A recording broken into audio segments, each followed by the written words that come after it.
Hello and welcome to Kanesidder This. I am Jason Kane, and today I am joined by the talented and beautiful Anna Marie Boyd. Hello. And Danny Holloway. Hey. The talented and beautiful Danny Holloway with the snort. Well, thank you. We're so excited to be So here. any snorting that you hear during this podcast will probably be Danny's fault. And Blame I her. don't apologize too much. No, there's no apologies. Today we are going to be talking about Dogfight, which is the musical that just opened Monday, the July 28th at WaterTower Theatre. Dogfight is a relatively recent musical. Was off Broadway a couple of years ago. I can't remember exactly. It's when I was how up long there, ago. so 2012, 2012. something like that. And it's written by the dudes who, this is how straight gay I am.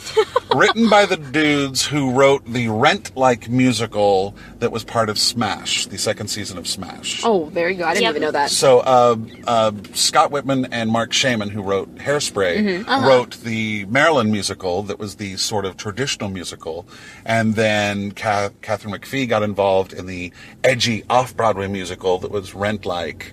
And that was written by the two guys who did. Interesting. Say their names because I never... Pasek and Paul.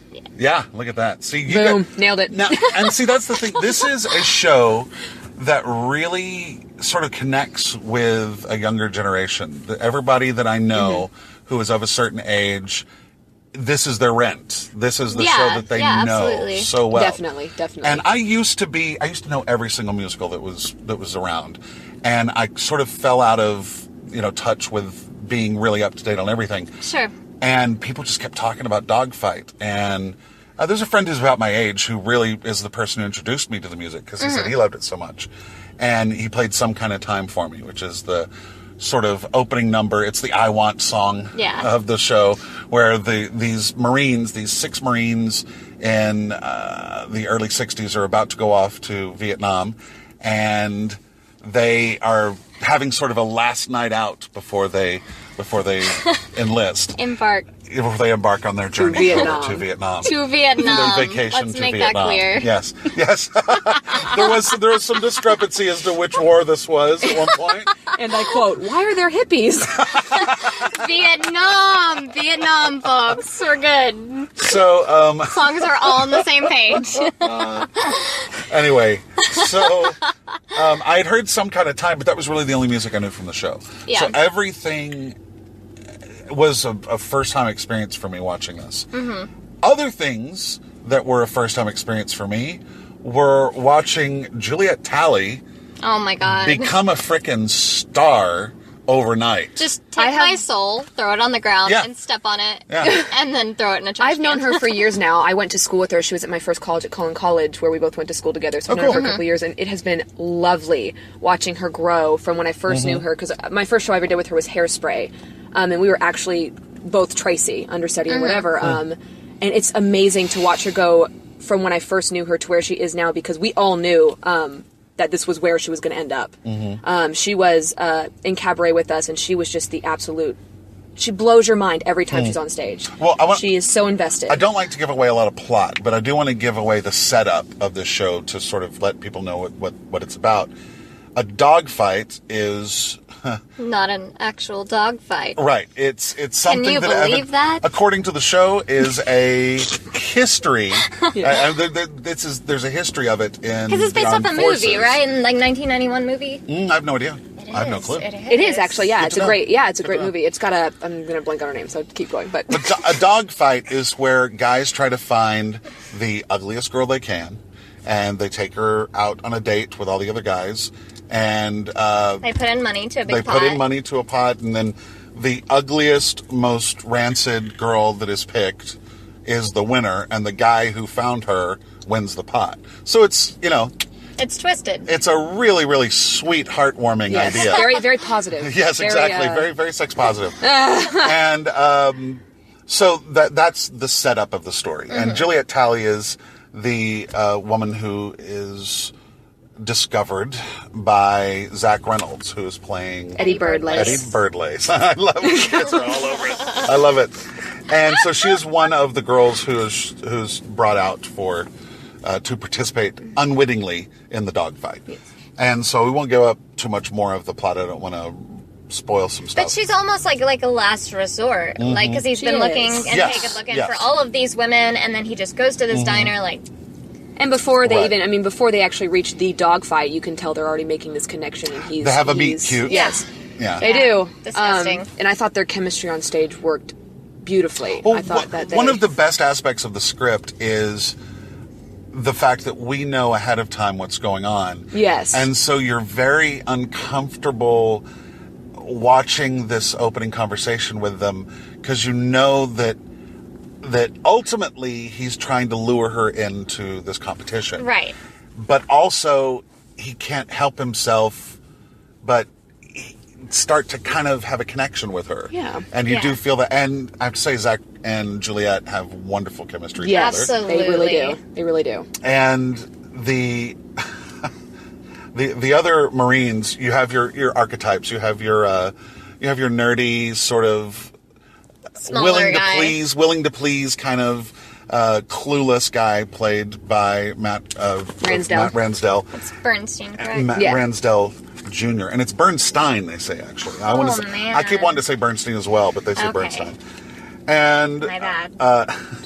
Then you have Kyle, is it Ignezi? I think it's Ignezi. Kyle Ignezi plays I just Bolin. friended him on Facebook. And he... I mean, that you was have been friended. After I went to Les Mis, I was like, there's Dorcas Leung. And there's that one. Hello. And so there's the three sort of core guys. And you have your... The three Bs. The three Bs. You have your asshole who's, hardline. He's the military guy. He's the one who's always telling them to keep their game faces on or kind whatever. of the alpha dog. The alpha dog, yeah. Then you have Bernstein, who's sort of the sweet, innocent, fun one. Although there's a plot twist that makes it a little difficult to continue to find him funny. And it is the script's doing. It's not something that was sort of manipulated into this production. And I don't know about you guys, but I found it very difficult to continue to find him funny after that thing happened. To appreciate the wait. It is. He gets sucked into the... I don't know what you'd call it. And he does. He gets sucked into the machismo part of it. And he kind of overreacts a little bit. And it sort of changed the way that I felt about his It's a little hard character. to watch. Yeah, it is a little difficult. But there are several stars of this production. One of them is the score. The score is phenomenal. Just phenomenal. Love the music. Really tight harmonies. And there were some mic troubles that they have, and it's body mics. I despise body mics with a passion. Yeah. And we went on their last dress too. We didn't go opening night. I was there opening night, but you guys saw the final dress. Yeah. And speaking of the music, the orchestra led by Mark Molyneux was phenomenal. Did not seem like phenomenal. The small. It's the same orchestration that was used off Broadway because, of course, new musicals don't have huge orchestras anymore. Like Lyric Stage is a Dogfight. They're not going to have their 35 piece orchestra. Not going to happen. Edges. But 2-piece orchestra. I have to say that because the orchestra had to be amplified. It was essential that they have the body mics on. It was. As a matter of fact, on opening night, Matt had to struggle with the fact that his microphone went out for an entire number at least. It did, yes. And it was really, you do barely hear him. And it's not his fault. It's because the orchestra has to be amplified. And I hate it, but it did lend to a really, really wonderful sound for the entire show. And the show is directed by Terry Martin, the artistic director of WaterTower. And it's kind of a different show for him. Usually he although he does go back and forth, but usually he does sort of the classics. He Grapes of Wrath and stuff like that. I think he directed Grapes of Wrath. Hope I'm not wrong about that. Our Town and stuff like that. But this is sort of an edgy, kind of different thing, even though it takes place in the 60s. It's a very modern musical. It really is. And it's really... I'm trying to think of... Words are hard. Words are hard. Words are difficult. I'm going to edit that out. But as we said before, the other stars of the show are Zach and Juliet. Zach is... He's such an asshole. He is, but the thing is, he's also playing a lot of levels at once. Yeah, from the top of the show, and he comes out and you're like... Yeah. He actually took, wow. From what I pictured Eddie Birdlace, he took it in a completely different direction, which I loved, because I always expected Eddie to be kind of solemn, but not, because Zach to me was just angry at just the world. Like, he came out and just was... And you sort of feel there's a everything. flashback aspect of the show as well. Yes. It's not overused, which I love, because it can be such a trite thing. But you see him after all the events of the musical have taken place at the top of the show. And you can see him dealing with the baggage of everything that's happened. And you don't really know what that is yet. But you do. You see the anger. But go ahead and continue with what I just love how it wasn't what I pictured. From listening, because I'm one of those people who walked in and knew the entire soundtrack and, all this research on it already. The entire cast recording. A soundtrack is to a film. Cast recording, I'm sorry. I did watch the film, though. Sorry, that's okay. So I know that soundtrack cast recording. But I looked at the entire cast recording. And I just love the fact... I love when I walk into a musical and it's completely... Especially knowing all of it. And it goes in a completely different direction than what I even walked in expecting. Yeah. And Zach did that for me. Zach took that character to a completely new level that I had never even thought of. Cool. And I loved that he did that. Yeah. I thought he played the emotion...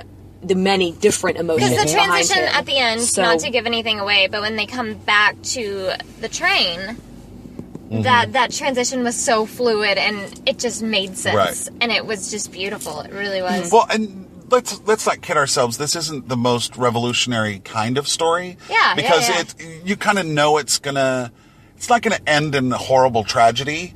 But you're going to have some bumps in the road that are going to make it look pretty bleak. Yeah. As a matter of fact, as they were having their first conversation in the diner and meeting each other for the first time, I leaned over to the person I went to see the show with and said, "This is gonna go badly. This conversation is going to lead to some bad stuff, but it's probably going to be okay eventually." Most likely, because you get the idea. It's a musical. Yeah. There are very few musicals that don't end with someone getting a happy ending of some sort. But like you said, Zach is playing a lot of levels at once, and I was really impressed, not knowing the show, seeing him play those different levels very subtly as the show went on. His friends are really egging him on, and he doesn't want to make her part of the spectacle when the whole dogfight actually gets going. So many feels, y'all. Yes, so many feels, absolutely. So many feels. And I have to say, there's the ugly duckling aspect to the show as well. And there was a woman sitting down the row from me who I could hear her sobbing before the end of the first act even. Because she was having all the feels. Oh, and that's when the lights come up, and she looks like a runway model. This is a beautiful, beautiful woman. And she was still connecting to that time when she was told that she was unattractive or that she was not worthy of some guy. And that was such a cool part of this show for me, is at least at this dress rehearsal, the audience was so responsive. I mean, you would be listening and people would be cheering them on or like, man, what a douchebag. And you just hear people and they just can't help themselves. There's another scene at a restaurant later on in the show where Juliet has a monologue that is... First of all, I thought I was going to not recover from this monologue. I was laughing so hard. And I could hear people in the back. There were a lot of people there from Les Mis last night because they had their night off, and they were like 13 people from Les Mis were there. And you could hear this loud cackling from the top of someone else who was not able to control herself. Yeah. I remember I outwardly said, "That's awesome." I literally came out of it. I was like, yes. So basically, Dogfight can cause Tourette's. It can cause you to just start saying things out loud randomly. It can. Yeah. It's really true. And you hear the sniffles across the... Oh, absolutely. All the feels from every direction. That's the best It's an emotional roller coaster. I want to mention some of the other actors in the ensemble. Beth Albright, who plays Marcy. Oh, my God. One of the other contestants in the Dogfight. A more seasoned contestant. Yes, a more seasoned contestant.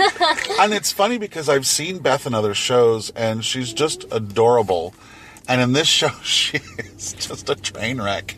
She's a total train wreck. She is, seriously. Yeah. And yet, very funny. And ultimately, very touching. It really, Yeah. she really Very is. touching. And again, it's so hard to not give stuff away.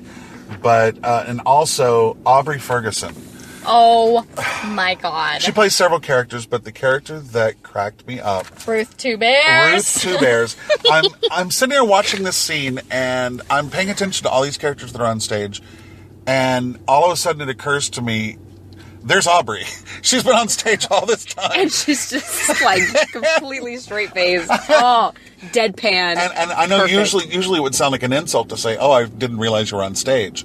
But it's completely purposeful. Yeah. And it's such a great... It's almost hilarious. impossible to take your eyes off of her while she's on stage. Once you notice she's there, you're like, oh, For no. me, it was the opposite. She came on, and immediately I'm like, huh. And then I start watching her, and she has all these little ticks that she does that are just hilarious. Yeah. Like, and by little tick, I mean standing there. Literally But being it's like- just so funny.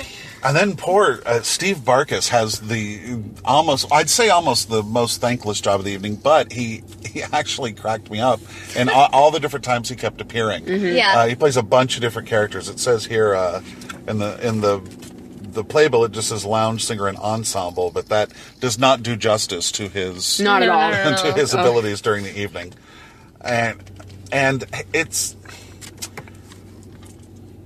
There are times... The one weird thing about the construction of the show is some of the songs end. Mm-hmm. Just end. Mm-hmm. And then sometimes the song hasn't ended. There's just a silence. There's one point in... Isn't It Funny? Or it was some song... The Pretty Funny. Some song that Juliet sings by herself. Yeah. And there's a moment, and one person in the audience goes... And then the music starts again, and she finishes the song. So there are times whenever you're not really sure when the song is over. Yeah. And that's one of those things in the construction of musicals where that's why you have a bump. That's why you have a button on songs. It tells the audience, now you may clap. Yeah. And that's kind of one of those things that the modern musical composers like to do, is not finish a song. And I kind of, as a director and as an audience member, I feel like I need a finish to the song. There is a relationship between the audience and the performers. And that relationship is, I'm going to give you kudos when you finish a song. That's just what happens. And there are moments, like some moments that are so moving that you don't feel like clapping at the end of a song. Yeah. And I will say, like, I knew the cast recording If going in as well. If I give one thing to the two of you by the end of this day, and it's cast recording versus soundtrack, I will be a happy man. We've grown so much. Yes, you were saying. But anyways, the music's a lot more haunting than I knew it as. Especially in if that makes context, sense. when you have the context it's surrounding definitely it. the context, because I knew all the music, and I could sing it through, and then seeing it in context is just completely different world. It is. It really is. I had trouble talking to Juliet after the show because I was still feeling the feels. Yeah. And I was so proud of her accomplishment in the show. And she was looking at me, and she could tell that I was having trouble. She was starting to have trouble as well. And I was like, Oh my no, God. stop it. You must stop. Yeah. And that's only happened to me one other time in Dallas. And that was after I saw Songs for a New World. Yeah. Trying to talk to the cast and Coy Covington, the director, after that show, I could not form a sentence without breaking into sobs. Because I was trying to explain the show to my mom, as you do, who, is completely new to her. And, I was like, you have to listen to some of this music. I'm going to play it for you. And I start playing it for her, and I'm, singing along, and I'm just crying. And she's like, what's going on? I'm like, you just don't understand. There's a lot going on. And I don't want to overstate this, but there are certain points in the life of a musical theater fan where you have these discoveries of a new show, or a show that's new to you. And I remember listening to Rent for the first time. And then whenever I would introduce Rent to other people, I would have that moment where it's like there are just certain parts of the show where you're like, you just need to understand this, and you can't right now. And Dogfight does have those kind of moments. It's the music. What would you call the music? what style would this be? It's not really 60s rock. It's not... The only way I can... It's very Pasek and Paul. They have a very, very specific style that they do when they compose, and it's... But it's not that it's... But they're younger, too. Aren't they in their 20s? Yeah, they're very young, It's not that it's terribly unique, like no one else has ever done this before, but I get what you're saying. Like, there's a... Like, Ahrens and Flaherty. There's an Ahrens and Flaherty sort of style you can hear from Seussical to Ragtime to Once on This Island and that kind of thing. Mm-hmm. And Jason Robert Brown. You can hear Jason Robert Brown and his stuff. So this isn't as specific as that. But there's still some really, I don't know, the very signature stuff that happens in the show. And I'm trying to think of anything. The only thing I would say about, I'm trying to think of something that would, like, why would you not go see Dogfight? And there really isn't a reason. I know that a lot of the podcasts that I've been doing lately have been extremely positive. That's because there is a lot of freaking talent in this town. There's so much going on. It's ridiculous. There's so much going on. I think I saw 4 shows this weekend. And I still didn't make it to everything that I wanted to. Well, I saw Boy from Oz and Phantom and Dogfight. I saw Phantom and then I saw Nosemaker's Apprentice at Amphibian on Thursday. Very cool. Ooh. But it's ridiculous that there's so many musicals happening at the same time in this town, and there's still beautiful voices to go around. Oh yeah. So, as has been said before, go out, see a show. If you go see Dogfight at WaterTower, you're going to get your money's worth. You really are. I think tickets are $25 maybe. Seriously, for what you're saying, it's great pricing. Cheap. Yes. Yeah. And WaterTower's a great theater. They have wonderful production beautiful values. Amenities too. Yeah. It's a beautiful space. Talk about that Kane's chicken on that Young Artist night. Oh man, I got there like right before the show started, right? And I see this table of canes, and I'm so hungry, and I was like, oh my god, what do I do? So I go up and I grab the chicken. I'm like shoving it in my purse. Anna and I entered the theater with chicken wrapped into our purses. Wow. Mine wasn't wrapped; it was just in my purse. Every audience does not get canes. They don't. They don't. No, that's not a very. It's not all the time. But next time they have a Young Artist event, and be there. Which that is something. That's a good point. And it was so cool because they had during free one of the wine. previews. During one of the previews, they have a Young Artist event, and that is something that definitely the audience should $10 check out. Yeah, we're all starving artists. That's amazing. Well, and that's what's good about WaterTowers. They have a very good infrastructure. And as far as getting grants and stuff from the town of Addison, as well as TACA and the Texas Commission of the Arts and all this stuff. So they're very well funded, and they do pass that on to the audience as far as keeping their ticket prices. They want you to see art. They want you to see their show. Yeah. It's not about making money, in my opinion, to them. I think it's really, really, truly about come out and see this amazing work and this amazing message, whatever the shows they choose and everything like that.